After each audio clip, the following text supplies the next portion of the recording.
बंदी छोड़ सतगुरु रामपाल जी परमेश्वर जी की जय हो।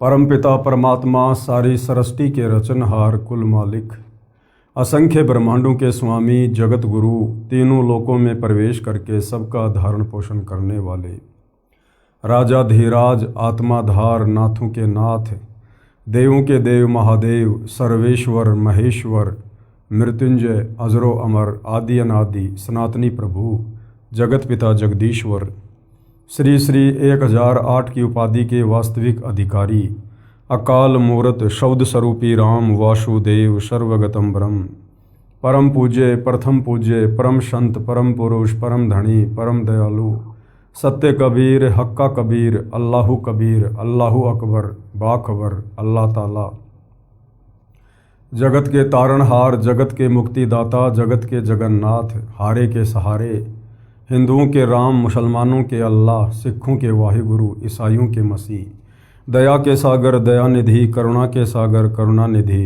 स्वयंभू परिभू संकट मोचन कष्ट हरण मंगल करण दुख भंजन अविगत कबीर निर्विकार निर्विषम परमात्मा अलय अलेख सतगुरु आदि अनादि सतगुरु असली मर्यादा पुरुषोत्तम असली राम असली कृष्ण असली घनश्याम असली मुरारी राजाओं के राजा महाराजाओं के महाराजा शहंशाहों के शहंशाह सम्राटों के सम्राट भगवानों के भगवान अल्लाहों के अल्लाह प्रभुओं के प्रभु मसीहाओं के मसीह सच्चे वाहिगुरु बाबाओं के बाबा पीरों के पीर सेठों के सेठ जगत सेठ सावलसा सेठ सर्वगुण संपन्न अनंत कोटि कलाओं के स्वामी अनंत कोटि ब्रह्मांडों के नायक योगियों में महायोगी ध्यानियों में महाध्यानी सिद्धों में परम सिद्ध ज्ञानियों में तत्व ज्ञानी ब्रह्म ज्ञानी महाज्ञानी परम ज्ञानी सर्वश्रेष्ठ ज्ञानी विज्ञानी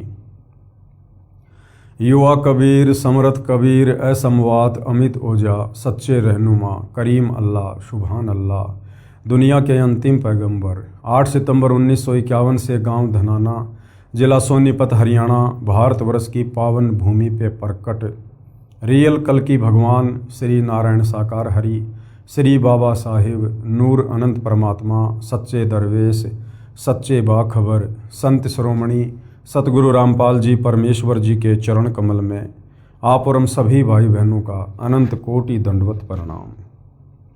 सत्साई भाई और बहनों, बहुत बड़ी दया बहुत बड़ी मेहर पूज्य गुरुदेव भगवान की परमेश्वर रामपाल जी की, जिनके शुभ आशीर्वाद से विशेष आशीर्वाद से उन्हीं के सत्संगों के ऊपर बन चुकी पवित्र आध्यात्मिक पुस्तक कबीर बड़ा या कृष्ण के ऊपर वीडियो बनाने की श्रृंखला जारी है। इसी श्रृंखला में आज हमारा ये 34वें नंबर का वीडियो है। भाई और बहनों, इस पवित्र पुस्तक कबीर बड़ा या कृष्ण के प्रत्येक वीडियो से विशेषकर हिंदू समाज से जुड़े भाई बहनों को अध्यात्म को लेकर भक्ति मार्ग को लेकर शास्त्र अनुकूल सत साधना को लेकर वो तमाम जानकारियाँ उपलब्ध हो रही हैं, जो जानकारियाँ हमारे ही धर्म ग्रंथों में चारों वेदों में गीता जी में और पुराणों में वर्णित थी, लेकिन तत्व ज्ञान के अभाव से हमारे नादान धर्म गुरु वो जानकारी इन शास्त्रों से निकाल कर हमारे आत्मिक कल्याण के लिए हमें नहीं दे पाए। और ये आत्मा युगों युगों से जिन आध्यात्मिक सवालों को लेकर घूम रही है, जिन आध्यात्मिक सवालों के समाधान ना होने के कारण उनके जवाब ना मिल पाने के कारण हम युगों युगों से जन्म और मरण के चक्कर में पड़े हुए हैं।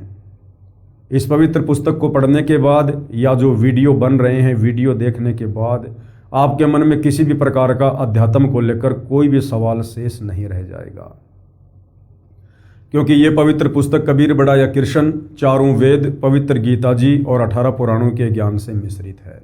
अर्थात इन तमाम धर्म ग्रंथों का सार निकालकर परमेश्वर रामपाल जी ने इस पवित्र पुस्तक में डाल रखा है। तो यदि आपने निष्पक्ष होकर धैर्य के साथ रुचि लेकर इस पवित्र पुस्तक को पढ़ा तो आपके सारे संशय दूर होंगे। तो भाई और बहनों, हमारा जो विषय चल रहा है वो है कबीर बड़ा या कृष्ण, सुप्रीम गॉड कौन है। एक तरफ जहां हिंदू धर्म के तमाम धर्म गुरु आचार्य शंकराचार्य श्री कृष्ण उर्फ विष्णु को परमात्मा बताते हुए उनके वकील बनकर जनता की अदालत में खड़े हुए हैं। उनका कहना है कि श्री कृष्ण उर्फ विष्णु जी ही पूर्ण परमात्मा है, चारों वेद, पवित्र गीता, 18 पुराण इन्हीं की महिमा का गुणगान करते हैं। यही सृष्टि को बनाते हैं, यही सृष्टि का पालन पोषण करते हैं और अंत में यही संहार करते हैं। ये अविनाशी हैं, अजर अमर हैं, इनके कोई माता पिता नहीं है और इन्हीं की भक्ति से मुक्ति होगी। तो दूसरी तरफ जनता की अदालत में कबीर जी के वकील सतगुरु रामपाल जी ने उन्हीं तमाम हिंदू धर्म ग्रंथों को दिखा दिखा कर ये प्रमाणित कर दिया है कि श्री कृष्ण उर्फ विष्णु ये नाशवान हैं, इनका जन्म होता है, इनकी मृत्यु होती है, ये अजरो अमर नहीं है, अविनाशी नहीं है, इनके माता पिता हैं, इनकी माँ का नाम देवी दुर्गा है, इनके पिता का नाम काल ब्रह्म है और इनकी भक्ति से इनकी स्वयं की मुक्ति भी नहीं है, इनके साधकों की मुक्ति कहाँ से होगी। और प्रमाण के रूप में चारों वेद, पवित्र गीता और 18 पुराण ही रख दिए हैं। तो जनता जो अब शिक्षित है, पढ़ी लिखी है, अपनी आंखों से सारे प्रमाण अपने धर्म ग्रंथों में लिखे हुए देखकर सत्य मानने को मजबूर हो रही है और अध्यात्म में रुचि लेते हुए सतगुरु रामपाल जी से तरह तरह के सवाल कर रही है, जो सवाल वर्षों से उनके दिमाग में घूम रहे थे, परंतु कोई भी धर्मगुरु उनका शास्त्र प्रमाणित जवाब नहीं दे पा रहा था। अटपट अवश्य करते थे, परंतु आत्मा स्वीकार नहीं करती थी। तो अब आत्मा को वो तमाम सवालों के जवाब मिल रहे हैं, आत्मा संतुष्ट हो रही है, हर व्यक्ति की भक्ति करने में रुचि बढ़ रही है। तो जनता की अदालत में कबीर परमेश्वर जी की लीलाओं का वर्णन हो रहा है कि चारों युगों में कबीर परमात्मा जी आते हैं। वेदों में उनको कवि, कबीर, कबीर अग्नि आदि नामों से पुकारा जाता है। वो परमात्मा सतयुग में भी आते हैं, त्रेता युग में भी आते हैं, द्वापर में भी आते हैं और कलयुग में भी आते हैं। और एक एक लीला वो परमात्मा शिशु रूप में प्रकट होकर आजीवन लीलामय तरीके से यहाँ तत्व ज्ञान प्रचार करने की भी करते हैं। तो सतयुग में हमने देखा कि किस प्रकार से कबीर परमात्मा जी सत सुकृत ऋषि के नाम से प्रकट हुए थे, अपने तत्व ज्ञान का प्रचार किया था। एक कमल के विकसित फूल पर शिशु रूप में प्रकट हुए थे और जैसा कि वेदों में लिखा है कि उस परमात्मा की बाल्यकाल में परवरिश कवारी गायों के दूध से होती है, वैसा ही सतयुग में हुआ था। और ये लीला कबीर परमेश्वर जी के ऊपर ही फिट बैठती है, अन्य किसी भी देव, महादेव, ब्रह्मा, विष्णु, महेश, राम या कृष्ण के ऊपर सटीक नहीं बैठती है। और बहुत सी आत्माओं को परमेश्वर ने अपनी शरण में लिया, उनका उद्धार किया। उसके बाद वही कबीर परमात्मा सतलोक से चलकर गति करके शिशु रूप में त्रेता युग में भी प्रकट होते हैं। आज हम त्रेता युग में परमेश्वर जी किस प्रकार लीलामय तरीके से प्रकट हुए थे, क्या क्या उन्होंने लीलाएं की, आज उस विषय पर हम आगे बढ़ेंगे। त्रेता युग में कबीर परमेश्वर जी का प्रकट होना। धर्मदास जी ने प्रश्न किया जिंदा रूप में कबीर परमात्मा जी से। धर्मदास जी ने पूछा, हे बंदी छोड़, आप त्रेता युग में मुनिंद्र ऋषि के नाम से अवतरित हुए, उस युग में किन किन पुण्यात्माओं ने आपकी शरण ग्रहण की? उत्तर है, हे धर्मदास, त्रेता युग में मैं मुनिंद्र ऋषि के नाम से प्रकट हुआ। त्रेता युग में भी मैं एक शिशु रूप धारण करके कमल के फूल पर प्रकट हुआ था। वेदों में लिखा है कि वो परमात्मा प्रत्येक युग में शिशु रूप में किसी तालाब पर एक कमल के फूल पर प्रकट होता है। अब भाइयों और बहनों, कमल के फूल पर प्रकट होने की लीला ना श्री विष्णु जी ने की, ना श्री ब्रह्मा जी ने की और ना शंकर जी ने की, ना श्री राम ने की, ना श्री कृष्ण जी ने की। तो वेदों के अनुसार जो परमेश्वर के प्रकट होने की लीलाएं लिखी हुई हैं वो केवल कबीर जी पर ही फिट बैठती हैं। एक वेद विज्ञ नामक ऋषि तथा सूर्या नामक उसकी साध्वी पत्नी थी। वे प्रतिदिन सरोवर पर स्नान करने जाते थे। उनकी आयु आदि से अधिक हो चुकी थी। वह निसंतान दंपत्ति मुझे अपने साथ ले गए तथा संतान रूप में पालन किया। प्रत्येक युग में जिस समय मैं एक पूरे जीवन रहने की लीला करने आता हूँ, मेरी परवरिश कवारी गायों से होती है। ये वेदों में लिखा हुआ है परमेश्वर की महिमा में। ये उनकी पहचान है जो वेदों में लिखी है कि बाल्यकाल में कबीर परमेश्वर की प्रत्येक युग में जब ये शिशु रूप में प्रकट होते हैं तो कवारी गायों के दूध से उनकी परवरिश होती है। बाल्यकाल से ही मैं तत्व ज्ञान की वाणी उच्चारण करता हूँ, जिस कारण से मुझे प्रसिद्ध कवि की उपाधि प्राप्त होती है। यानी वेदों में जो कवि नाम लिखा है वो कबीर परमात्मा जी का ही है। क्यों? क्योंकि परमात्मा बाल्यकाल से ही कविताओं के माध्यम से, दोहों के माध्यम से, चौपाइयों के माध्यम से, लोकोक्तियों के माध्यम से, श्लोकों के माध्यम से अपने तत्व ज्ञान का प्रचार करते हैं, जिस कारण उस कबीर परमेश्वर को प्रसिद्ध कवि की उपाधि भी दी जाती है, जो वेदों में लिखा हुआ है। जिस कारण से मुझे प्रसिद्ध कवि की उपाधि प्राप्त होती है, परंतु ज्ञानहीन ऋषियों द्वारा भ्रमित जनता मुझे न पहचान कर एक कवि की उपाधि प्रदान कर देती है। लोग सोच लेते हैं कि कबीर जी तो केवल एक कवि ही थे। भाई और बहनों, आज तक का इतिहास है, इस धरती पर ना जाने कितने कवि हुए हैं। कालिदास जी, सूरदास जी, रविदास जी, और भी ना जाने कितने कवि हुए हैं। किसी भी कवि का कोई शिष्य नहीं था। कबीर जी यदि मात्र एक कवि होते तो 650 साल पहले जहां हिंदुस्तान की पूरी जनसंख्या 4 करोड़ थी, उसमें से 64 लाख उनके शिष्य थे। आज से 650 साल पहले जातिवाद अपनी चरम सीमा पर था और कबीर परमात्मा जो जुलाहे की भूमिका कर रहे थे, एक धानक जुलाहे की भूमिका कर रहे थे, 650 साल पहले किसी धानक को अपना गुरु धारण करना तो दूर, कोई पंडित किसी धानक को अपना शिष्य भी धारण नहीं करता था। और धानक रूप में कबीर परमात्मा के 64 लाख शिष्य हो जाना, जिनमें पंडित रामानंद जैसी तोप, तो वो केवल एक कवि नहीं थे, वे साक्षात पूर्ण ब्रह्म परमेश्वर थे, परमात्मा जी थे। अन्यथा किसी भी कवि के कोई भी शिष्य नहीं हुए। केवल मुझसे परिचित श्रद्धालु ही मुझे समझ पाते हैं तथा वे अपना कल्याण करवा लेते हैं। त्रेता युग में कबीर देव का ऋषि मुनिंद्र नाम से प्राकाटे लेखक के शब्दों में निम्न पढ़ें। यानी परमेश्वर रामपाल जी समझा रहे हैं कि त्रेता युग में परमात्मा किस प्रकार से मुनिंद्र नाम से प्रकट हुए। त्रेता युग में कबीर देव यानी कबीर परमेश्वर का मुनिंद्र नाम से प्राकाटे, वो परमात्मा कभी मां के गर्भ से जन्म लेकर नहीं आता है, वो स्वयंभू है, परिभू है, जिन्होंने सारी सृष्टि को उत्पन्न किया है। उस परमेश्वर को उत्पन्न करने में कोई भी स्त्री सक्षम नहीं है। नल तथा नील को शरण में लेना। त्रेता युग में स्वयंभू कबीर देव, स्वयंभू यानी स्वयं प्रकट होने वाला, कबीर परमेश्वर रूपांतर करके यानी अपने तेजोमय शरीर को, जिस तेजोमय शरीर में परमात्मा सतलोक में सिंहासन पर बैठे रहते हैं, जिनके एक रोम का इतना प्रकाश है, 1 करोड़ सूरज, 1 करोड़ चंद्रमा, इनसे भी कहीं ज्यादा चमक है। परमेश्वर अपने उस तेजोमय शरीर को हल्का करके आप और हमारी तरह एक मानव सदृश्य बन के और यहां पर आप और हमें ज्ञान समझाने के लिए प्रकट होते हैं। अपने रूप को रूपांतरण करके मुनिंद्र ऋषि के नाम से आए हुए थे। एक दिन अनल अर्थात नल तथा अनिल अर्थात नील ने मुनिंद्र साहिब का सत्संग सुना। दोनों भगत आपस में मौसी के पुत्र थे। माता पिता का देहांत हो चुका था। नल तथा नील दोनों शारीरिक व मानसिक रोग से अत्यधिक पीड़ित थे। सर्व ऋषियों व संतों से कष्ट निवारण की प्रार्थना कर चुके थे। सर्व ऋषियों व संतों ने बताया था कि ये आपका प्रारब्ध का पाप कर्म का दंड है। यानी नल और नील, ये तेरे भाग्य में लिखा हुआ है, ये तुम्हारी किस्मत में लिखा हुआ है, ये नहीं कट सकता, ये दुख तुमने भोगना ही पड़ेगा।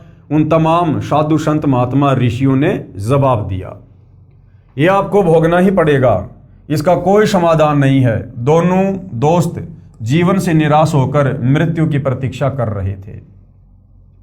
सत्संग के उपरांत जो ही दोनों ने परमेश्वर कबीर देव यानी कबीर परमेश्वर उर्फ मुनिंद्र ऋषि जी के चरण छुए तथा परमेश्वर मुनिंद्र जी ने सिर पर हाथ रखा तो दोनों का असाध्य रोग छू मंतर हो गया, अर्थात दोनों नल तथा नील स्वस्थ हो गए। इस अद्भुत चमत्कार को देखकर प्रभु के चरणों में गिर गिर कर घंटों रोते रहे तथा कहा, आज हमें प्रभु मिल गया जिसकी हमें वर्षों से खोज थी। उससे प्रभावित होकर ऋषि मुनिंद्र जी से नाम दीक्षा ले लिया। मुनिंद्र साहिब जी के साथ ही सेवा में रहने लगे। पहले ऋषियों व संतों का समागम पानी की व्यवस्था देखकर नदी के किनारे होता था। नल और नील दोनों बहुत प्रभु प्रेमी तथा भोली आत्माएं थी। परमात्मा में श्रद्धा बहुत हो गई थी, सेवा बहुत किया करते थे। समागमों में रोगी व वृद्ध व विकलांग भक्तजन आते तो उनके कपड़े धोते तथा बर्तन साफ करते, उनके लोटे और गिलास साफ कर दिया करते थे, परंतु थे भोले से दिमाग के। कपड़े धोने लग जाते तो सत्संग में जो प्रभु की कथा सुनी होती उसकी चर्चा करने लग जाते। दोनों भगत प्रभु चर्चा में बहुत मस्त हो जाते और वस्तुएं दरिया के जल में कब डूब जाती उनको पता भी नहीं चलता। किसी की 4 वस्तु लेकर जाते तो 2 वस्तु वापस ला कर देते थे। भगत जन कहते थे कि भाई आप सेवा तो बहुत करते हो, परंतु हमारा तो बहुत काम बिगाड़ देते हो। अब ये खोई हुई वस्तुएं हम कहाँ से लेकर आए? आप हमारी सेवा ही करनी छोड़ दो, हम अपनी सेवा आप ही कर लिया करेंगे। नल तथा नील रोने लग जाते थे कि हमारी सेवा न छीनो, अब की बार नहीं खोएंगे, परंतु फिर वही काम करते, प्रभु की चर्चा में लग जाते और वस्तुएं डूब जाती। भगत जनों ने मुनिंदर जी से प्रार्थना की कि आप नल तथा नील को समझाओ, ये न तो मानते हैं और कहते हैं तो रोने लग जाते हैं। हमारी तो आदि वस्तुएं भी वापस नहीं लाते। बर्तन व वस्त्र धोते समय वे दोनों भगवान की चर्चा में मस्त हो जाते हैं और वस्तुएं डूब जाती हैं। मुनिंदर साहिब ने 1-2 बार नल नील को समझाया, वे रोने लग जाते थे कि साहिब हमारी ये सेवा ना छीनो। सतगुरु मुनिंदर साहिब ने आशीर्वाद देते हुए कहा, बेटा नल तथा नील खूब सेवा करो, आज के बाद आपके हाथ से कोई भी वस्तु चाहे पत्थर या लोहा भी क्यों ना हो जल में नहीं डूबेगी। नल और नील को त्रेता युग में मुनिंदर नाम से आए हुए कबीर परमेश्वर जी ने आशीर्वाद दिया था कि मैं तुम्हें आशीर्वाद देता हूं, आज के बाद तुम्हारे हाथों से जल में छोड़ी गई कोई भी वस्तु नहीं डूबेगी, चाहे पत्थर हो चाहे लोहा हो। आगे का जो प्रकरण है भाइयों और बहनों, वो नल और नील के इस आशीर्वाद से जुड़ा हुआ है। समुद्र पर रामचंद्र के पुल के लिए पत्थर तैराना। अब भाइयों और बहनों, रामायण के इस प्रकरण को लेकर जब श्री रामचंद्र जी समुद्र पर पुल बनाने की तैयारी कर रहे थे, तरह तरह की भ्रांतियां, तरह तरह की अफवाहें हमारे हिंदू समाज में फैली हुई थी। कोई कह दिया करता था श्री रामचंद्र जी समर्थ थे, उनके आशीर्वाद से पानी पर पत्थर तैर गए। कोई कहता था हनुमान जी ने पत्थरों पर राम राम लिख दिया, जिस कारण से पत्थर तैर गए। यानी ना कोई सिर था ना कोई पैर था। अब वास्तव में जिसने पत्थर तैराए थे वही तो आकर बता सकता है। तो वर्तमान में सतगुरु रामपाल जी ने, तत्वदर्शी संत ने यह सच्चाई बताई है, यथार्थता बताई है कि वास्तव में उस समय पुल बनाने के लिए उन पत्थरों को पानी पर किसने तैराया था, किसकी शक्ति से वो पानी पर तैरे थे। एक समय की बात है कि सीता जी को रावण उठाकर ले गया। भगवान राम को पता भी नहीं कि सीता जी को कौन उठा ले गया। दुनिया श्री रामचंद्र जी को, दशरथ पुत्र श्री रामचंद्र जी को परमात्मा की संज्ञा देती है, अंतर्यामी की संज्ञा देती है। अगर श्री रामचंद्र जी परमात्मा होते, अंतर्यामी होते, तो क्या अंतर्यामी भगवान को यह भी पता न चलता कि मेरी पत्नी को कौन उठा कर ले गया है? वृक्षों से रोते हुए लिपट लिपट कर पूछ रहे हैं मेरी सीता को कौन ले गया। हिरणों से, मृगों से लिपट लिपट कर पूछ रहे हैं मेरी सीता को कौन ले गया। यानी भगवान को नहीं पता। और भगवान के एक सेवक हनुमान ने सीता जी की खोज कर दी। यानी भगवान को नहीं पता और भगत पता ढूंढ के ले आया। तो बताओ फिर हनुमान बड़ा हुआ या श्री रामचंद्र बड़ा हुआ? लेकिन भाइयों और बहनों, इस तत्व ज्ञान के बिना, तत्वदर्शी संत की शरण के बिना हम इस प्रकार के सवाल करना तो बहुत दूर, हम अपने दिमाग में लेकर भी नहीं आ सकते हैं। एक समय की बात है कि सीता जी को रावण उठाकर ले गया। भगवान राम को पता भी नहीं कि सीता जी को कौन उठा ले गया। श्री रामचंद्र जी इधर उधर खोज करते हैं। हनुमान जी ने खोज करके बताया कि सीता माता लंकापति रावण की कैद में है। पता लगने के बाद भगवान राम ने रावण के पास शांति दूत भेजे तथा प्रार्थना की कि सीता लौटा दे, परंतु रावण नहीं माना। युद्ध की तैयारी हुई, तब समस्या ये आई कि समुद्र से सेना कैसे पार उतरे। भगवान श्री रामचंद्र जी ने 3 दिन तक घुटनों पानी में खड़ा होकर हाथ जोड़कर समुद्र से प्रार्थना की कि रास्ता दे। अगर श्री रामचंद्र जी पुल बनाने में सक्षम होते, उनके पास ऐसी कोई सिद्धि होती, तो 3 दिन तक समुद्र में घुटनों घुटनों पानी में हाथ जोड़कर खड़े रहकर समुद्र से याचना करने की आवश्यकता नहीं पड़ती। परंतु समुद्र टस से मस नहीं हुआ। जब समुद्र नहीं माना, तब श्री राम ने उसे अग्नि बाण से जलाना चाहा।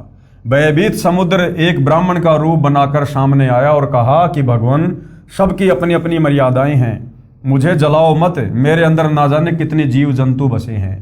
अगर आप मुझे जला भी दोगे तो भी आप मुझे पार नहीं कर सकते, क्योंकि यहाँ पर बहुत गहरा गड्ढा बन जाएगा जिसको आप कभी भी पार नहीं कर सकते। अब ये सुनकर श्री रामचंद्र जी की और मजबूरी हो गई। समुद्र ने कहा, भगवान ऐसा काम करो कि सर्प भी मर जाए और लाठी भी ना टूटे, मेरी मर्यादा भी रह जाए और आपका पुल भी बन जाए। तब भगवान श्री राम ने समुद्र से पूछा कि वह क्या है। ब्राह्मण रूप में खड़े समुद्र ने कहा कि आपकी सेना में नल और नील नाम के 2 सैनिक हैं। उनके पास उनके गुरुदेव से प्राप्त एक ऐसी शक्ति है कि उनके हाथ से पत्थर भी तैर जाते हैं। हर वस्तु चाहे वह लोहे की हो तैर जाती है। श्री रामचंद्र ने नल तथा नील को बुलाया और उनसे पूछा कि क्या आपके पास कोई ऐसी शक्ति है।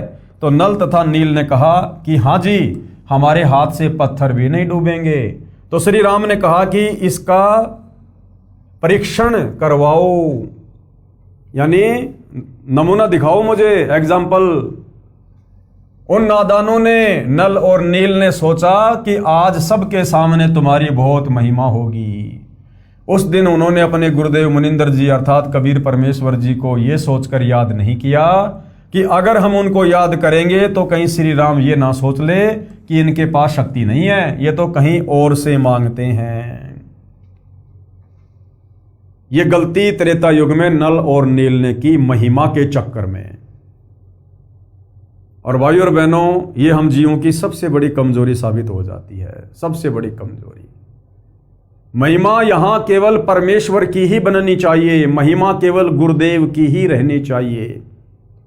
अगर हम जीव महिमा की भूख में आ गए, 1% भी हमारे अंदर अगर ये अवगुण घर कर गया तो परमेश्वर हमसे कोसों दूर हो जाएंगे, कोसों दूर। परमेश्वर कहते हैं, मान बड़ाई से हैं दूर और आजिज के हरि सदा हजूर। जो दास होता है, जो अधीन होता है, मान बड़ाई से दूर होता है, परमात्मा उसके अति निकट रहते हैं। और जिस भगत में तनिक भी मान बड़ाई होती है, अहंकार होता है, परमेश्वर उससे 100 कदम दूर हो जाते हैं। तो नल और नील उस दिन धोखा खा गए, मान बड़ाई के चक्कर में, महिमा के चक्कर में। और उसी समय उनकी शक्ति कबीर परमेश्वर जी ने छीन ली कि इनके पास शक्ति नहीं है, ये तो कहीं और से मांगते हैं। उन्होंने पत्थर उठाकर समुद्र के जल में डाला तो वह पत्थर डूब गया। नल तथा नील ने बहुत कोशिश की, परंतु उनसे पत्थर नहीं तरे। तब भगवान राम ने समुद्र की ओर देखा, मानो कहना चाह रहे हो कि आप तो झूठ बोल रहे थे, इनमें तो कोई शक्ति नहीं है। समुद्र ने कहा कि नल नील, आज तुमने अपने गुरुदेव को याद क्यों नहीं किया? अपने गुरुदेव को याद करो। वे दोनों समझ गए कि आज तो हमने गलती कर दी। उसी समय दोनों की बुद्धि ऑन हो गई, झटका लग गया। उन्होंने सतगुरु मुनिंदर साहिब जी को याद किया। सतगुरु मुनिंदर यानी कबीर परमेश्वर जी वहां पर पहुंच गए। भगवान रामचंद्र जी ने कहा कि हे ऋषिवर, मेरा दुर्भाग्य है कि आपके सेवकों से पत्थर नहीं तैर रहे हैं। मुनिंदर साहिब ने कहा कि अब इनके हाथ से कभी तैरेंगे भी नहीं, क्योंकि इनको अभिमान हो गया है। सतगुरु की वाणी प्रमाण करती है कि गरीब जैसे माता गर्भ को राखे यत्न बनाए, और ठेस लगे तो क्षीण होवे तेरी ऐसे भक्ति जाए। जैसे बहुत समय उपरांत किसी माता बहन को गर्भ होता है, पेट में बच्चा होता है, फिर वो किस प्रकार से सावधानी बरतती है कि कहीं मेरा गर्भ ना गिर जाए, कहीं मेरा बच्चा खराब ना हो जाए। उससे भी कहीं ज्यादा सावधानी इस भक्ति मार्ग पर एक भगत ने अपने गुरुदेव की मर्यादाओं को लेकर रखनी होती है। उस दिन के बाद नल तथा नील की वह शक्ति समाप्त हो गई।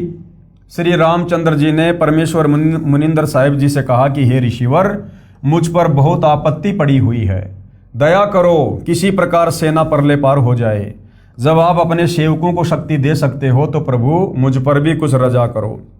मुनिंदर साहिब जी ने कहा कि ये जो सामने वाला पहाड़ है, मैंने उसके चारों तरफ एक रेखा खींच दी है, इसके बीच बीच के पत्थर उठा लाओ, वे नहीं डूबेंगे।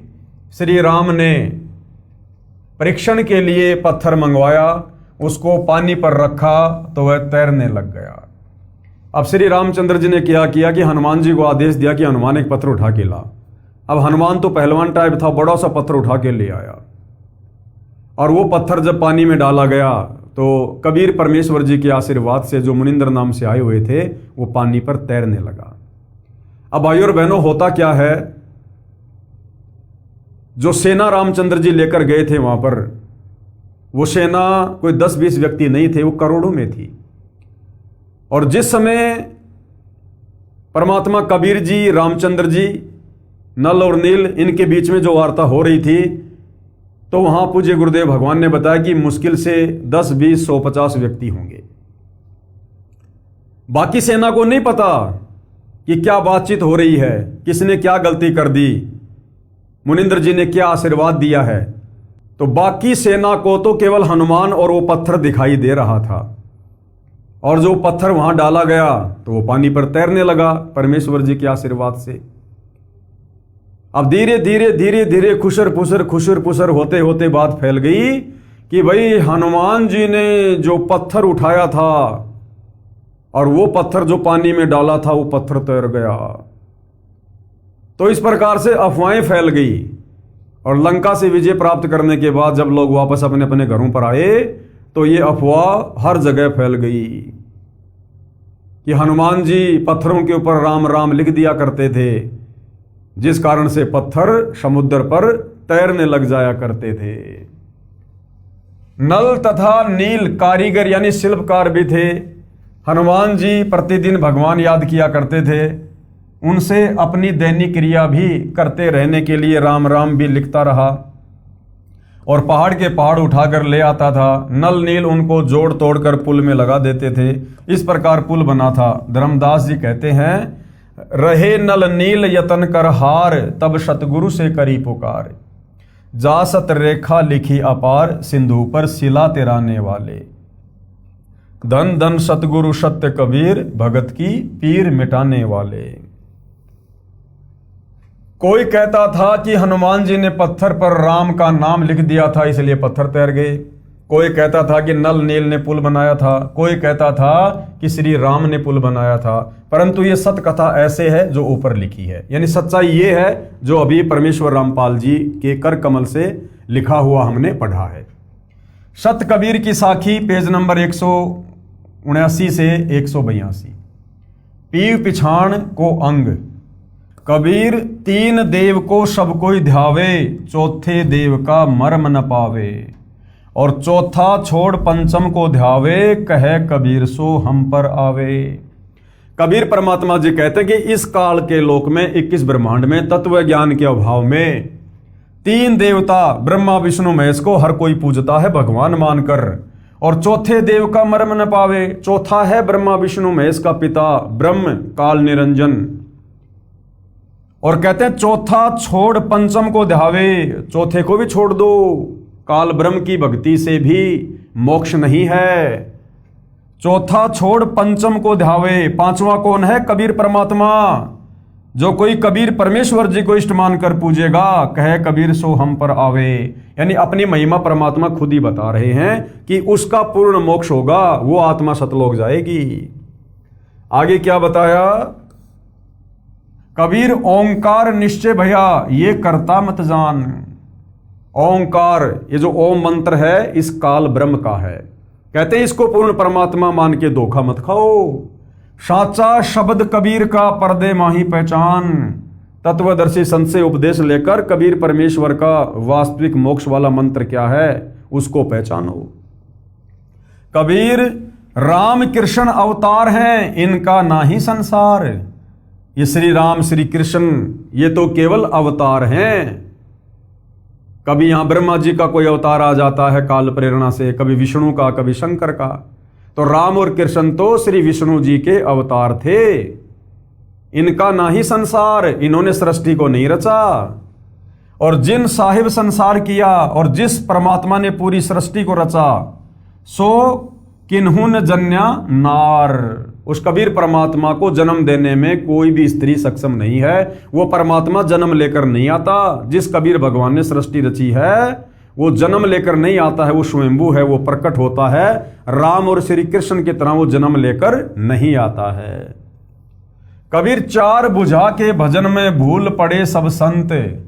ये ब्रह्मा विष्णु महेश चार चार बुझा के भगवान हैं। कहते हैं इन्हीं की भक्ति में पूरा संसार भूला हुआ है, इनसे ऊपर किसी को परमात्मा नहीं मानता। कबीरा सुमरो तासु को जाके भुजा अनंत। और अपने आप को छुपाते हुए कबीर परमात्मा कह रहे हैं कि मैं कबीर तो उस भगवान की भक्ति करता हूं जिसकी भुजा अनंत है, जो अनंत कोटि कलाओं का स्वामी है, अर्थात सारी सृष्टि का मालिक कबीर भगवान। कबीर समुद्र पाट लंका गए सीता को भरतार। और ताही अगस्त मुनि पी गयो इनमें कौन करतार। परमेश्वर हमें समझाना चाहते हैं कि नादानो, तुमने केवल श्री रामचंद्र जी को इसी बात से भगवान मान लिया कि उन्होंने समुद्र के ऊपर पुलिया बना दिया था। हालांकि पुलिया किसने बनाया ये हमें अब पता चल गया। फिर भी जैसा भी हम लोकवेद में सुना करते थे दंत कथा में कि श्री रामचंद्र जी ने पुल बना दिया। चलो तुम्हारे अनुसार श्री रामचंद्र जी ने पुल बना दिया, जिस कारण से तुम उसको परमात्मा मानते हो। तो परमेश्वर कहते हैं कि एक अगस्त नाम का ऋषि था, उसने तो सातों समुद्रों को एक घूंट में पी लिया था अपनी सिद्धि शक्ति से। तुम्हारे रामचंद्र जी ने तो केवल समुद्र पे पुलिया ही बनाया। अगस्त ऋषि ने तो एक घूंट में सातों समुद्रों को सुखा दिया था। तो बताओ फिर सबसे बड़ा भगवान कौन। अगर इसी आधार से तुम रामचंद्र को भगवान मानते हो तो फिर तो अगस्त मुनि तुम्हारे रामचंद्र जी से भी बड़ा भगवान हुआ। लेकिन ये पहचान भगवान की नहीं है। कबीर गिरवर धार्यो कृष्ण जी।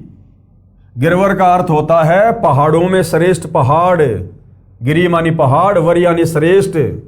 गिरवर धार्यो कृष्ण जी यानी श्री कृष्ण जी ने द्रोणागिरी गिरवर को, पहाड़ को उठा लिया था। और द्रोणागिरी हनुमंत, और हनुमान जी ने द्रोणागिरी पहाड़ को उठा लिया था संजीवनी बूटी के लिए।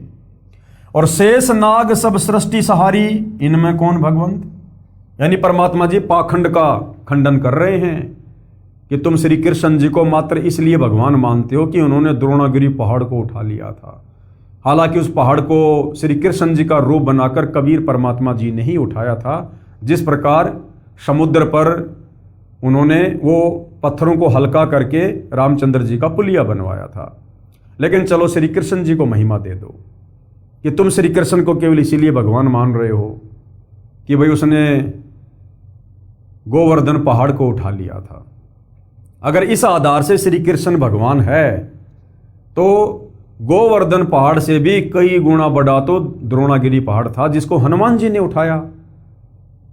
हालांकि हनुमान जी के रूप में उस पहाड़ को भी कबीर भगवान ने उठाया था, ये तत्व ज्ञान कहता है, सूक्ष्म वेद कहता है। लेकिन मान लो कि द्रोणागिरी पहाड़ को हनुमान जी ने उठा लिया, तो द्रोणागिरी पर्वत तो गोवर्धन से बहुत लंबा चौड़ा है, बहुत बड़ा था। तो इस आधार से तो श्री कृष्ण जी से बड़ा भगवान हनुमान हुआ। और फिर तुम ये कहते हो कि शेष नाग ने सारी सृष्टि उठा रखी है, जिस पर तुम्हारा वो द्रोणागिरी पहाड़ भी है, गोवर्धन पहाड़ भी है। तो बताओ फिर श्री कृष्ण और हनुमान से बड़ा भगवान तो फिर शेषनाग हुआ जिसने पूरी पृथ्वी को उठा रखा है। हालांकि ये लोकवेद है, दंत कथा है। ये पृथ्वी, पहाड़, ये सारे लोक, ब्रह्मांड, ये सब कबीर परमात्मा जी की वचन शक्ति से स्थिर है, किसी के सींग पर या किसी के फण पे नहीं है।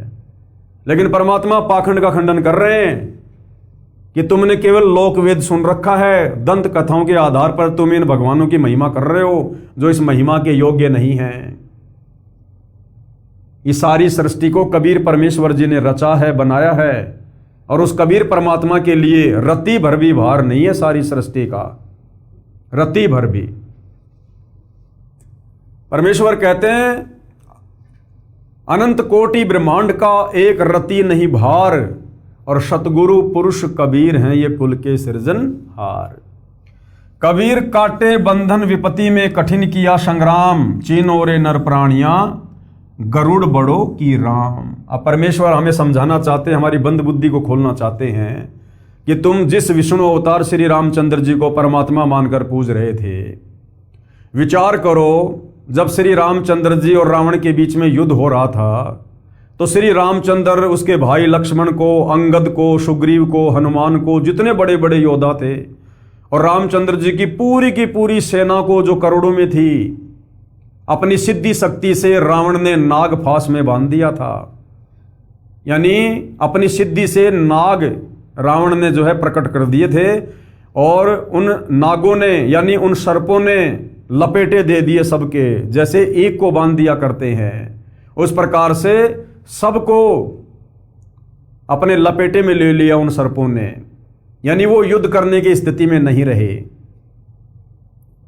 उस समय तुम्हारे श्री रामचंद्र जी ने, जिनको तुम परमात्मा कहते हो, समर्थ कहते हो, उन्होंने अपने वाहन गरुड़ पक्षी से याचना की, उसको पुकारा कि मेरी रक्षा करो। और कहते हैं उसी समय वो गरुड़ पक्षी आया और सिद्धि से बहुत सारे गरुड़ उत्पन्न हो गए और अपनी चोंच से उन सर्पों को काटा। हालांकि भाइयों और बहनों, जब स्वामी फैल हो गया तो सेवक की बेचारी की क्या हैसियत है कि वो अपने स्वामी के बंधन काट दे। तो उस गरुड़ के रूप में भी उस सेना के बंधन इस कबीर भगवान ने ही काटे थे। ये सूक्ष्म वेद कहता है, ये तत्व ज्ञान कहता है। तो कहने का मतलब है, दंत कथा के आधार से जो हम सुनते थे कि श्री रामचंद्र जी सहित उनकी सेना को नाग फांस में बांध दिया गया था, फिर उनके वाहन ने, उस गरुड़ पक्षी ने आकर उनको बंधन मुक्त किया। तो बताओ फिर वो गरुड़ पक्षी बड़ा हुआ या श्री राम बड़ा हुआ, जिसने श्री राम के भी बंधन काटे आपत्ति के समय? तो फिर बड़ा कौन हुआ, गरुड़ बड़ा हुआ या रामचंद्र बड़ा हुआ? यानी कोई सिर पैर भाई और बहनों अध्यात्म का आज से पहले नहीं था। अब परमेश्वर रामपाल जी ने आकर अपना तत्व ज्ञान देकर अपने आशीर्वाद से सबकी बुद्धि ऑन की है। कबीर कहे कबीर चित चेत हूं शब्द करो निर्वार, और श्री राम ही करता कहते हैं भूल पड़े संसार। कबीर जिन राम कृष्ण व निरंजन कियो सो तो करता न्यार, अंधा ज्ञान न बूझ ही कहे कबीर विचार। परमेश्वर कबीर जी द्वारा विभीषण तथा मंदोदरी को शरण में लेना। अब ये भी हमारे विशेषकर हिंदू समाज में एक बहुत बड़ी भ्रांति है कि विभीषण श्री रामचंद्र जी का भगत था। नहीं, विभीषण श्री रामचंद्र जी की भक्ति नहीं करता था। विभीषण वास्तव में कबीर परमेश्वर जी की भक्ति करता था। कबीर परमेश्वर जी का शिष्य था, जो कबीर परमेश्वर त्रेता युग में मुनिंदर ऋषि के नाम से प्रकट थे। और जब मुनिंदर ऋषि जी रावण की नगरी में गए, लंका में गए, तो वहां पर विभीषण ने और मंदोदरी ने उनसे उपदेश ग्रहण किया था। परमेश्वर मुनिंदर जी अनल अर्थात नल तथा अनिल अर्थात नील को शरण में लेने के उपरांत श्री लंका में गए। वहां पर एक परम भगत विचित्र चंद्र विजय जी का 16 सदस्यों का परिवार रहता था। वे भाट जाति में उत्पन्न पुण्यकर्मी प्राणी थे। परमेश्वर मुनिंदर यानी कबीर देव जी का उपदेश सुनकर पूरे परिवार ने नामदान प्राप्त किया। परम भगत विचित्र चंद्र विजय जी की पत्नी भगतमती करमवती लंका के राजा रावण की रानी मंदोदरी के पास नौकरी यानी सेवा करती थी। रानी मंदोदरी को हंसी मजाक, अच्छे मंदे चुटकुले सुनाकर उसका मनोरंजन कराती थी। भगत चंद्र विजय राजा रावण के पास दरबार में नौकरी सेवा करता था। राजा की महिमा के, उसकी बड़ाई के गाने सुनाकर उसे प्रसन्न करता था। भगत विचित्र चंद्र विजय की पत्नी भगतमती करमवती परमेश्वर से उपदेश प्राप्त करने के उपरांत रानी मंदोदरी को प्रभु चर्चा, जो सृष्टि रचना अपने सतगुरुदेव मुनिंदर जी से सुनी थी, प्रतिदिन सुनाने लगी। भगतमती मंदोदरी रानी को अति आनंद आने लगा। कई कई घंटों तक प्रभु की सतकथा को भगतमती करमवती सुनाती रहती तथा मंदोदरी की आंखों से आंसू बहते रहते, क्योंकि मंदोदरी भी पूर्व जन्मों की कबीर परमेश्वर जी की अच्छी आत्मा थी। एक दिन रानी मंदोदरी ने करमवती से पूछा, आपने ये ज्ञान किससे सुना है? आप तो बहुत अनाप शनाप बातें किया करती थी। इतना बदलाव परमात्मा तुल्य संत बिना नहीं हो सकता।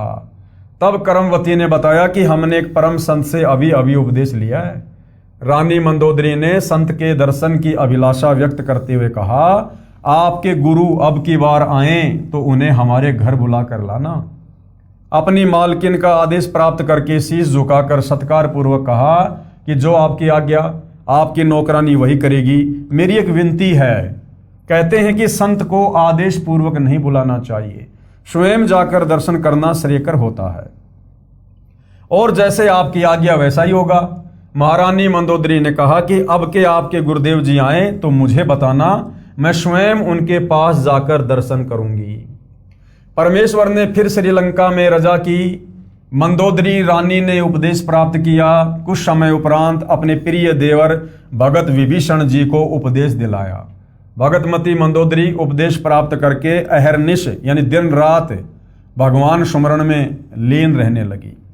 अपने पति रावण को भी सतगुरु मुनिंदर जी से उपदेश प्राप्त करने की कई बार प्रार्थना की, परंतु रावण नहीं माना तथा कहा करता था कि मैंने परम शक्ति महेश्वर मृत्युंजय शिव जी की भक्ति की है, इसके तुल्य कोई शक्ति नहीं है, आपको किसी ने बहका लिया है। कुछ ही समय उपरांत वनवास प्राप्त श्री सीता जी का अपहरण करके रावण ने अपने 9 लखा बाग में कैद कर लिया। भगतमती मंदोदरी के बार बार प्रार्थना करने से भी रावण ने माता सीता जी को वापस छोड़कर आना स्वीकार नहीं किया।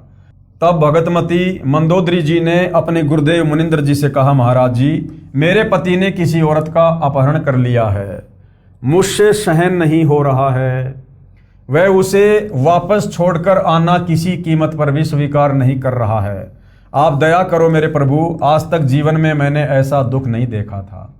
परमेश्वर मुनिंदर जी ने कहा कि बेटी मंदोदरी, ये औरत कोई साधारण स्त्री नहीं है। श्री विष्णु जी को श्रापवश पृथ्वी पर आना पड़ा है। वे अयोध्या के राजा दशरथ के पुत्र रामचंद्र नाम से जन्मे हैं। इनको 14 वर्ष का वनवास प्राप्त है तथा लक्ष्मी जी स्वयं सीता रूप में इनकी पत्नी रूप में वनवास में श्री राम के साथ थी।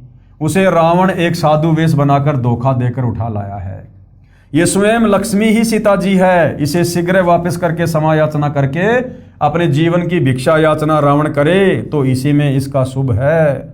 अब मंदोदरी और ज्यादा डर गई। भगतमती मंदोदरी के अनेकों बार प्रार्थना करने से रावण नहीं माना तथा कहा कि वे 2 मशखरे जंगल में घूमने वाले मेरा क्या बिगाड़ सकते हैं। मेरे पास अनगनत सेना है, मेरे 1 लाख पुत्र तथा 1.25 लाख नाती हैं। मेरे पुत्र मेघनाथ ने स्वर्ग राज इंद्र को पराजित कर उसकी पुत्री से विवाह कर रखा है। 33 करोड़ देवताओं को हमने कैद कर रखा है। अब बताओ भाई और बहनों, आज हमारे धर्म गुरु जिन देवी देवताओं की हमसे पूजा करवाते हैं, उन देवी देवताओं को तो रावण ने अपने कैद में डाल रखा था। ये देवी देवता इतने बेबस और इतने लाचार हैं और इनकी भक्ति करवाकर हमें मोक्ष दिलाने का ठेका ले रहे थे हमारे धर्म गुरु। जिस रावण ने 33 करोड़ देवी देवताओं को कैद में डाल रखा था, उन देवताओं से अच्छा तो रावण की भक्ति है। रावण की पूजा करनी चाहिए फिर तो, जिसने देवी देवताओं को भी कैद में डाल रखा था युद्ध में पराजित करके। और ये हमारे नादान धर्मगुरु इन देवी देवताओं की इतनी महिमा करके समाज में इनको इतना महिमावान घोषित कर रखा कि बस इन्हीं की भक्ति से पूर्ण मोक्ष होगा। तो ऐसे भाइयों और बहनों, अध्यात्म के नाम पर पूरे समाज का इन धर्मगुरुओं ने हिंडोला बना रखा है। तू मुझे उन 2 बेसहारा जंगल में विचर रहे वनवासियों को भगवान बताकर डराना चाहती है। इस स्त्री को वापस नहीं करूंगा। मंदोदरी ने भक्ति मार्ग का ज्ञान जो अपने पूज्य गुरुदेव से सुना था, रावण को बहुत समझाया। विभीषण ने भी अपने बड़े भाई को समझाया। रावण ने अपने भाई विभीषण को पीटा तथा कहा कि तू ज्यादा श्री रामचंद्र का पक्षपात कर रहा है, उसी के पास चला जा। एक दिन भगतमती मंदोदरी ने अपने पूज्य गुरुदेव से प्रार्थना की कि हे गुरुदेव, मेरा सुहाग उजड़ रहा है, एक बार आप भी मेरे पति को समझा दो। यदि वह आपकी बात को नहीं मानेगा तो मुझे विधवा होने का दुख नहीं होगा। अपनी वचन की बेटी मंदोदरी की प्रार्थना स्वीकार करके राजा रावण के दरबार के समक्ष खड़े होकर परमेश्वर मुनिंद्र जी ने द्वारपालों से राजा रावण से मिलने की प्रार्थना की।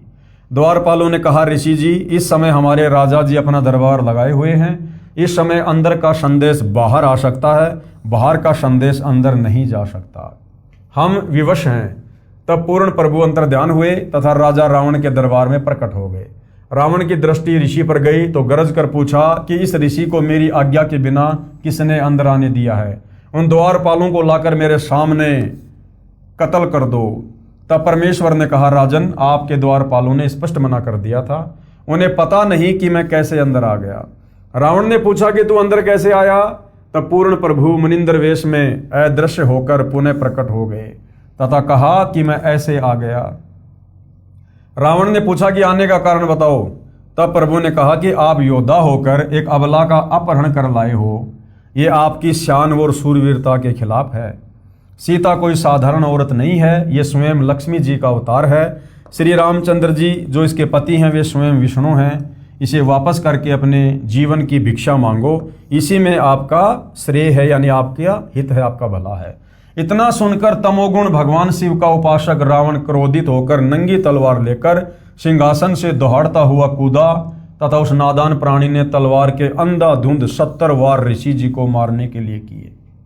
परमेश्वर मुनिंद्र जी ने एक झाड़ू की सींक हाथ में पकड़ी हुई थी, उसको ढाल की तरह आगे कर दिया।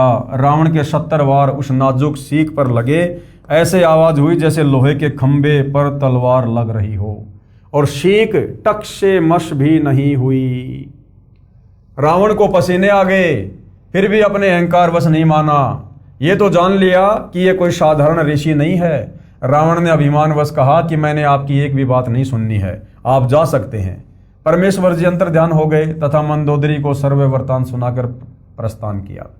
रानी मंदोदरी ने कहा, गुरुदेव, अब मुझे विधवा होने में कोई कष्ट नहीं होगा। श्री रामचंद्र व रावण का युद्ध हुआ, रावण का वध हुआ। जिस लंका के राज्य को रावण ने तमोगुण भगवान शिव की कठिन साधना करके 10 बार शीश न्योछावर करके प्राप्त किया था, वह क्षणिक सुख भी रावण का चला गया तथा नरक का भागी हुआ। इसके विपरीत पूर्ण परमात्मा के सतनाम साधक विभीषण को बिना कठिन साधना किए पूर्ण प्रभु की सत्य साधना व रजा से लंका देश का राज्य भी प्राप्त हुआ, क्योंकि रावण के मरने के बाद में विभीषण का राज्याभिषेक कर दिया गया था। हजारों वर्षों तक विभीषण ने लंका का राज्य का सुख भोगा तथा प्रभु कृपया से राज्य में पूर्ण शांति रही। सभी राक्षस व्यक्ति विनाश को प्राप्त हो चुके थे। भगतमती मंदोदरी तथा भगत विभीषण तथा परम भगत चंद्र विजय जी के परिवार के पूरे 16 सदस्य तथा अन्य जिन्होंने पूर्ण परमेश्वर का उपदेश प्राप्त करके आजीवन मर्यादावत सतभक्ति की, वे सर्व साधक यहाँ पृथ्वी पर भी सुखी रहे तथा अंत समय में परमेश्वर के विमान में बैठकर सतलोक यानी शाश्वत स्थानम में चले गए। इसलिए पवित्र गीता अध्याय 7 श्लोक 12 से 15 में कहा है कि तीनों गुणों रजगुण ब्रह्मा जी, सतगुण विष्णु जी और तमगुण शिव जी की भक्ति साधना से मिलने वाली क्षणिक सुविधाओं के द्वारा जिनका ज्ञान हरा जा चुका है, वे राक्षस स्वभाव वाले मनुष्यों में नीच दुष्कर्म करने वाले मूर्ख मुझकाल ब्रह्म को भी नहीं भजते।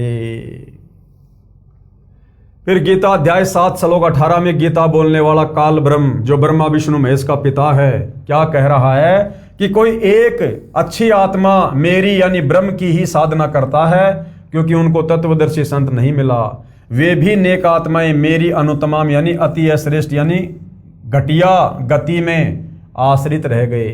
वे भी पूर्ण मुक्त नहीं हैं। इसलिए पवित्र गीता अध्याय 18 श्लोक 62 में कहा कि हे अर्जुन, तू सर्वभाव से उस परमेश्वर की यानी पूर्ण परमात्मा अर्थात तत् ब्रह्म की शरण में जा। उसकी कृपा से ही तो परम शांति तथा सतलोक अर्थात सतनाम परम धाम को प्राप्त होगा। गीता ज्ञानदाता यानी काल ब्रह्म कह रहा है। इसलिए पुण्यात्माओं से निवेदन है कि आज इस दासन के भी दास यानी सतगुरु रामपाल जी अपने लिए कह रहे हैं कि मेरे पास पूर्ण परमात्मा प्राप्ति की वास्तविक विधि प्राप्त है, निःशुल्क उपदेश लेकर लाभ उठाओ। आगे धर्मदास जी ने प्रश्न किया कबीर परमेश्वर जी से। धर्मदास जी ने प्रश्न किया कि हे प्रभु, कुछ श्रद्धालु भी श्री हनुमान जी की पूजा करते हैं, ये शास्त्र विरुद्ध है या अनुकूल है? तो उत्तर क्या दिया परमेश्वर ने? कबीर देव जी ने कहा कि हे धर्मदास, अर्जुन को काल ब्रह्म ने श्रीमद् भगवत गीता अध्याय 16 श्लोक 23-24 में कहा कि हे अर्जुन, जो व्यक्ति शास्त्र विधि को त्याग कर अपनी इच्छा से मनमाना आचरण यानी पूजा करता है, वह न सिद्धि को प्राप्त होता है, न परम गति को, न सुख को ही।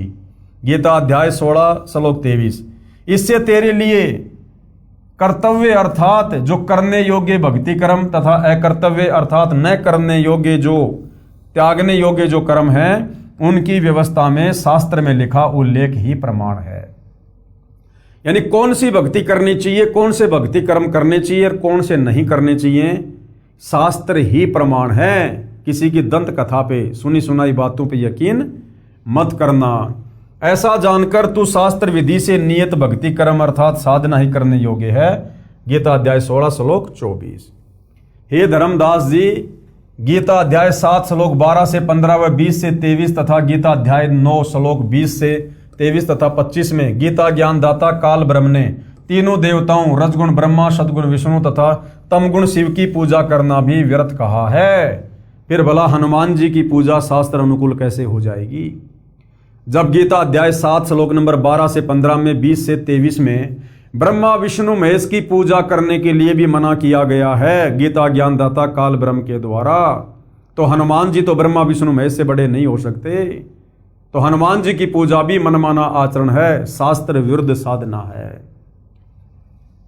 भूतों की पूजा, पितरों की पूजा व अन्य सर्व देवताओं की पूजा को भी अविधि पूर्वक यानी शास्त्र विरुद्ध बताया गया है। हनुमान तो राम भगत थे, वे स्वयं भी भक्ति करते थे तथा अन्य को भी राम की भक्ति करने को ही कहा करते थे। यदि कोई भगत दूसरे भगत की पूजा करता है, वह शास्त्र विधि विरुद्ध होने से व्यर्थ है। त्रेता युग में मैंने हनुमान को भी शरण में लिया था। तो परमेश्वर जी कह रहे हैं कि हनुमान जी तो एक भगत थे और वो तो दूसरों को भी श्री रामचंद्र जी की भक्ति करने की सलाह दिया करते थे। अब यदि भगत एक भगत की पूजा करेगा तो ये तो शास्त्रों के खिलाफ है, ये तो भक्ति विधान के खिलाफ है। भगत ने तो भगवान की पूजा करनी चाहिए। और इन नादान धर्म गुरु आचार्य शंकराचार्यों के गुमराह करने के चलते आज पूरा हिंदू समाज इन भक्तों की पूजा में लगा हुआ है, यानी हनुमान जी की पूजा में लगा हुआ है, जो शास्त्र विरुद्ध है।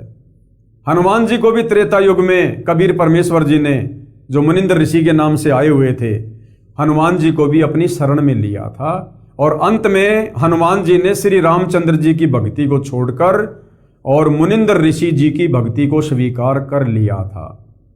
ये प्रकरण भी आने वाले समय में आप भाई बहनों को सुनाया जाएगा, बताया जाएगा। परमेश्वर रामपाल जी के कर कमल से लिखित अन्य पुस्तकों में इसका वर्णन अच्छे से किया गया है।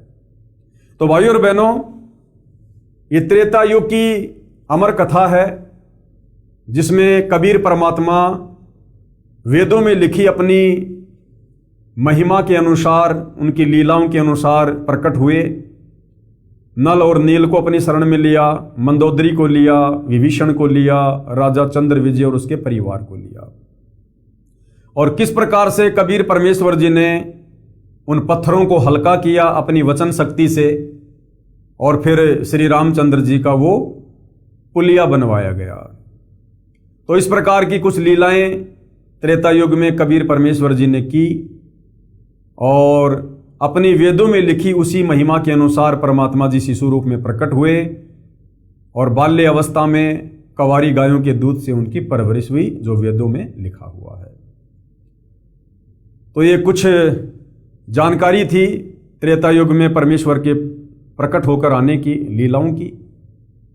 अगले एपिसोड में हम चर्चा करेंगे कि ठीक इसी प्रकार वही कबीर परमात्मा फिर द्वापर युग में भी वेदों में लिखी अपनी महिमा के अनुसार शिशु रूप में एक कमल के विकसित फूल पर प्रकट होते हैं और एक निसंतान दंपत्ति उनको उठाकर ले जाते हैं और उनके बचपन में जो परवरिश होती है पालन पोषण की, वो कवारी गायों के दूध से ही होती है।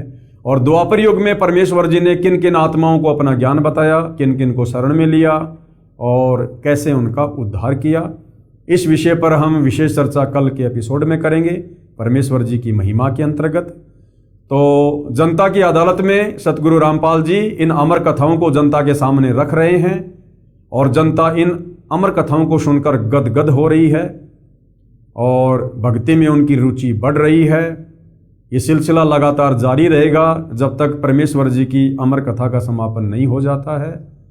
तो आज के एपिसोड में केवल इतना ही। कल परमेश्वर की सेवा में फिर हाजिर होंगे। तब तक पूज्य गुरुदेव भगवान हम सबको आज्ञा दे, आशीर्वाद दे, सद्बुद्धि दे, हमारा मार्गदर्शन करे। बंदी छोड़ सतगुरु रामपाल जी परमेश्वर जी की जय हो।